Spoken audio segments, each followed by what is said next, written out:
জীবন্ত কিংবদন্তি Lionel Messi আসছেন, পুরো ভারত জুড়ে তোলপাড়। 3 দিনের সফরে 4 শহর ঘুরবেন এলএম10। গ্রেটেস্ট অফ অল টাইমের সংক্ষিপ্ত রূপ হিসেবে নামকরণ করা হয়েছে গোট ট্যুর। দেখা হবে সৌরভ গাঙ্গুলি, শাহরুখ খানদের সাথে। হায়দ্রাবাদে মেসির সঙ্গে একান্তে ছবি তুলতে খরচ করতে হবে 10 লাখ রুপি।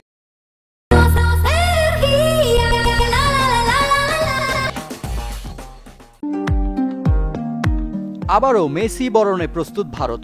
কলকাতা থেকে হায়দ্রাবাদ, মুম্বাই, দিল্লি সব জায়গায় সাজ রব। প্রতিটি শহর যেন নিজেকে অনন্য রূপে ফুটিয়ে তুলে বিশ্বের সেরা ফুটবলারকে মুগ্ধ করতে ব্যস্ত।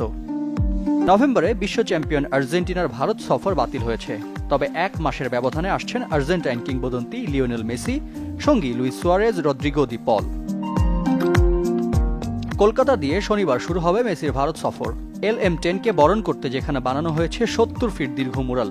দীর্ঘ 40 দিনের কর্মযজ্ঞের পর এখনও শেষ হয়নি নির্মাণ কাজ।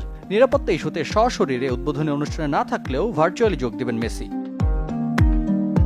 কলকাতার যুব ভারতী স্টেডিয়ামে হবে মূল আয়োজন, যেখানে থাকবেন পশ্চিমবঙ্গের মুখ্যমন্ত্রী মমতা ব্যানার্জি, বলিউড সুপারস্টার শাহরুখ খান ও প্রিন্স অব কলকাতা সৌরভ গাঙ্গুলি। মেসির সফরের পরের গন্তব্য হায়দ্রাবাদ। রাজীব গান্ধী স্টেডিয়ামে 7-a-সাইড প্রীতি ম্যাচে অংশ নেবেন আর্জেন্টাইন জাদুকর। তবে মেসির কাছে যেতে তার সঙ্গে একান্তে ছবি তুলতে গুনতে হবে 10 লাখ রুপি। ফালাকনুমা প্রাসাদে মাত্র 100 জন ভাগ্যবান পাবেন সে সুযোগ। যদি সব টিকিট বিক্রি হয় 10 কোটি রুপি আয় হবে সেখান থেকেই। মুম্বাইয়ের ওয়াংখেড়ে স্টেডিয়ামে 14 ডিসেম্বর তারকাদের ফুটবল ম্যাচে থাকছেন লিওনেল মেসি। শেষ দিন রাজধানী দিল্লিতে যাবেন LM10, যেখানে প্রধানমন্ত্রী নরেন্দ্র মোদীর সাথে দেখা হওয়ার কথা আছে।